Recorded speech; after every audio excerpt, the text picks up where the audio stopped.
Welcome, guys. On today's episode of INSiGHT, the topic is codependency in sibling relationships, effective ways to implement LD boundaries. So, today I'll be talking about codependency in sibling relationship and the effective ways in order to implement sibling boundaries. I believe, and now let me even ask you this question, okay? As a member of your family and you having siblings, do you actually create boundaries amidst your siblings? Do you guys work with boundaries? Because I believe the fact that you are able to create boundaries with external factors should also give you an avenue to create boundaries with your siblings.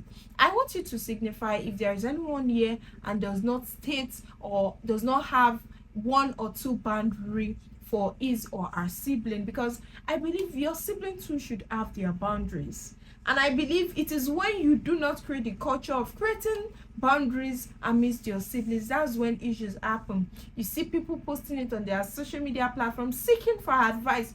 Oh, my husband's sister came around, my husband's brother came around, my wife's brother or sister came around, my wife's cousin came around. And I believe it is very, very healthy to create sibling boundary. So the bond between sibling is very, very powerful and a complex one. The word powerful and complex are the key word here, because here we're talking about blood, where we're talking about families, and we know that when no one is there, family would always be there for you.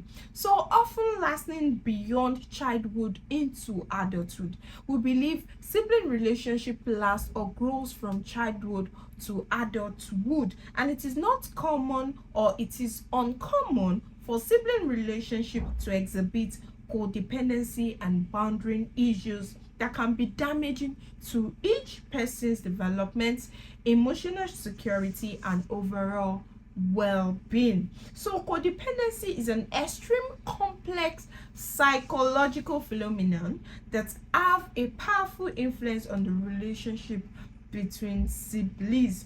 So over time, when talking about the sibling relationship and boundary, sibling can grow up in a household with a dysfunctional or absent parent, and then they may develop codependency relationship with one another. So it is very, very important to note that codependency sibling relationships are not always negative or healthy, and can sometimes be as a result of a loving and a supportive family environment.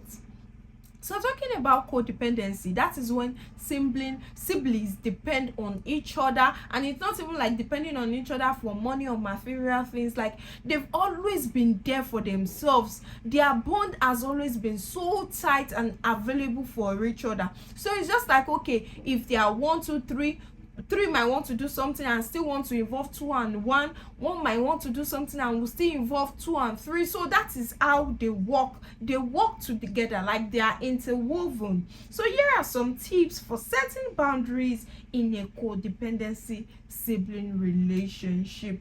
Okay, we know your bond is very strong and it can never be broken, but you still need to create that boundaries in order to avoid things that might get escalated in the future. So the first thing is for you to recognize the problem. If there is a problem you do not like with your sibling, you need to recognize the problem first, and the first step is setting boundaries to recognize the problem.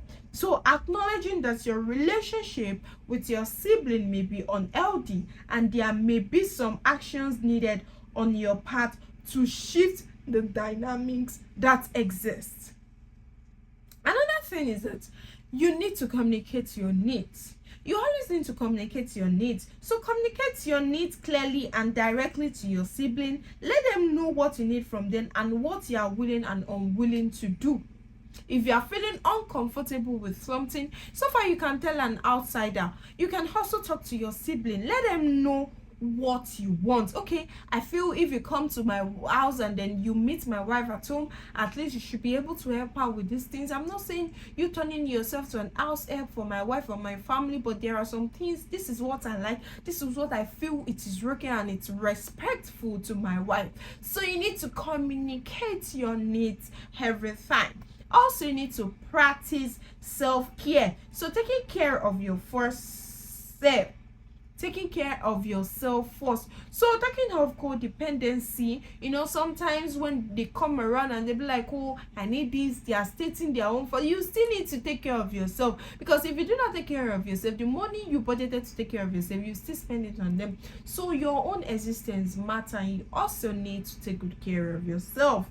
Establish clear boundaries. You need to establish these clear boundaries and make it known to them that this is what I like, this is what I want to tolerate, this is what I do not want to tolerate. So you need to seek outside help when you feel things are getting so overwhelming and they are getting you emotional, or they are leading to depression. So you need to seek help outside. Talk to someone you feel can help, not someone who would destroy your family, not someone who won't even help the case at hand.